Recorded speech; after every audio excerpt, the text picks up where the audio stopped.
Hello மக்களே, இது சனிக்கிழமை 2 நாள் தங்கல் கடலுக்கு போயிட்டு சனிக்கிழமை மத்தியானம் தான் கரைக்கு வந்தாங்க. அதுக்கப்புறம் மீன் சாயந்தரமாக தான் சின்ன முட்டை ஹார்பரில் மீன் எல்லாம் விற்றாங்க.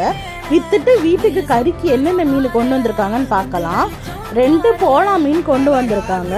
அதுக்கு கூட இந்த சிவப்பு கலர் மீன் பேர் எனக்கு தெரியும், இப்போ எனக்கு சட்டுன்னு ஞாபகம் வரல.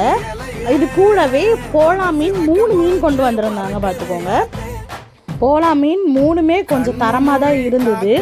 3மே கொஞ்சம் பரவாயில்லாமல் பெருசாக இருந்தது. ஆனால் இந்த 3த்துல ஒரு மீன் ஐஸ் மீன். பார்த்துக்கோங்க, பார்க்கும்போதே அது எனக்கு நல்லாவே தெரிஞ்சிச்சு. இந்த 3ல் எது ஐஸ் மீனுன்னு உங்களுக்கு தெரிஞ்சதுன்னு நீங்கள் கீழே கமெண்ட் பண்ணுங்கள். இவங்க தங்கல் கடலுக்கு போகிறனால 3 நாளைக்கு ஒருக்கா தான் வருவாங்க. ஸோ என்னால் டெய்லியுமே மீன் வீடியோ போட முடியாது. 3 நாளைக்கு ஒருக்கா அவங்க எடுத்துகிட்டு வரும்போது தான் எனக்கு அந்த மீன் வீடியோ போட முடியும்.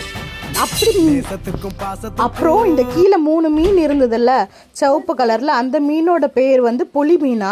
எனக்கு இப்போ தான் இவங்க சொல்லி தந்தாங்க. எனக்கு அந்த மீன் பேர் தெரியும், ஆனால் திடீர்னு எனக்கு மறந்து போச்சு. பார்த்துக்கோங்க, அதனால தான் சொல்லலை. இதே போல் எனக்கு எல்லா வீடியோக்கும் சப்போர்ட் பண்ணுங்கள்.